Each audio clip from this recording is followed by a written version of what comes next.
भारत में जो निजीकरण हो रहा है देश में, उससे गरीब जनता भी परेशान है। तो उस चीज़ को आप है ना किस तरीके से लेते हैं?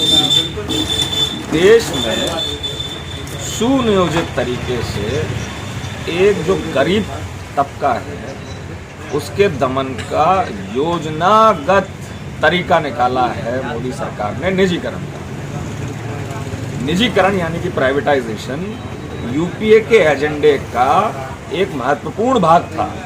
उस समय जब भाषा का अंतर ना करते हुए ढोंग नहीं रचा जाता था और नीति आयोग को प्लानिंग कमीशन कहा जाता था और मोंटेक सिंह अहलूवालिया उसके उप चेयरमैन थे, डिप्टी चेयरमैन थे, तो उस समय ऐसे चीज़ों को निकाला गया जो परफॉर्म नहीं कर रही थी, घाटे में जा रही थी, जिसमें सरकार को पैसा हर वित्तीय वर्ष में पंप करना पड़ता था, क्वार्टरली या 6 मंथली।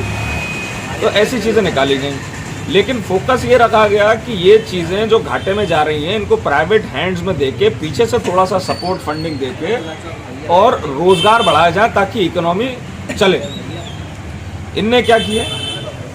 इनने सबसे बड़ी गलती और जो सबसे भारी फरसा गरीब के चेहरे पे मारा है वो ये है कि इनने हर चीज़ को ऑटोमेट करने का यानी मशीनीकृत करने का आदेश जारी कर दिया और खुली छूट दे दी है व्यापारी परिवारों को कि वो जिस हद तक भी चाहे मशीनीकरण कर सकते हैं, कंप्यूटरीकरण कर सकते हैं। माना कि कंप्यूटर से चीज़ें आसान हो जाती हैं, लेकिन एक कंप्यूटर कम से कम 100 लोगों का रोजगार खा जाता है। हमारे यहाँ लगभग हम 140 करोड़ हो चुके हैं, उनमें से मेरे ख्याल में 20% से ज़्यादा तो अभी बेरोजगार हैं। हम यहाँ पे कुछ लोग बैठे हैं, महंगाई और बेरोजगारी खिलाफ अभी यहाँ से रैली निकालने वाले, हम सब बेरोजगार हैं। तो हमारा काम कंप्यूटर करेगा या मशीनें करेंगे तो हम क्या करेंगे? अब कंप्यूटर का तो रोटी खानी नहीं है।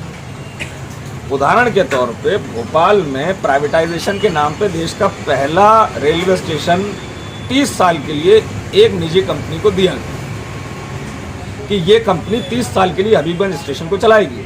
मैं बड़े बड़े दिग्गजों की बात नहीं कर रहा, अंबानी अडानी की, वो तो बहुत बड़े खाऊ हैं, इतने बड़े खाऊ ने देश की जिंदा निकल जाए और डकार भी ना ले। उस कंपनी को 30 साल के लिए हबीबगंज स्टेशन दिया कि अब आप इसमें जैसा चाहें विकास कर सकते हैं, अपनी प्रॉपर्टी बना सकते हैं और बेच सकते हैं। एक बात मेरे समझ में नहीं आई, कोई भी चीज़ अगर 30 साल की लीज पे किसी कंपनी को दी गई है चलाने के लिए, तो वो कंपनी उस जगह पे दुकान निकाल के उनकी रजिस्ट्री कैसे कर सकता है?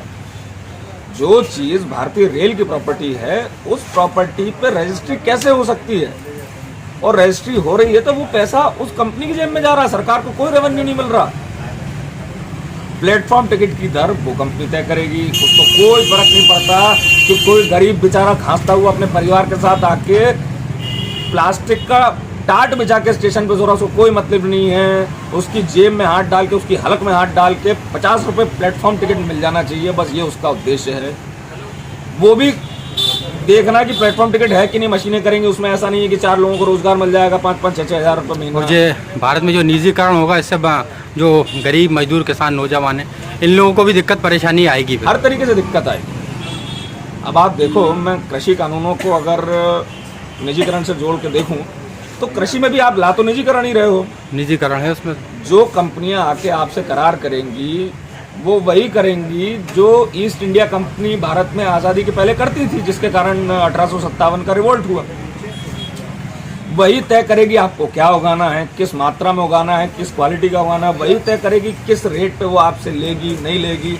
आपके इंश्योरेंस का कोई अता पता नहीं है कि अति वर्षा हो गई तो आपको इंश्योरेंस मिलेगा कि नहीं मिलेगा। फसल अच्छी हुई तो कोई गारंटी नहीं कि आपको बोनस मिलेगा कि नहीं मिलेगा। ये सारे जो कृषि में बोनस और इंश्योरेंस, ये सारी चीज़ें कांग्रेस पार्टी की देन है। हमारी पार्टी ने नीतियां बनाई थी कि किसान बच सके।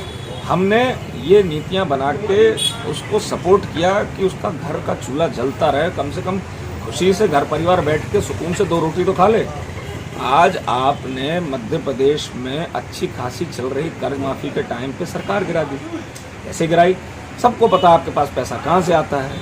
ऐसी कंपनियां जिनको आपने हबीबगंज स्टेशन दिया है या ऐसी कंपनियां जिनको आप एयरपोर्ट देते जा रहे हो, यही आपको पैसा देती हैं।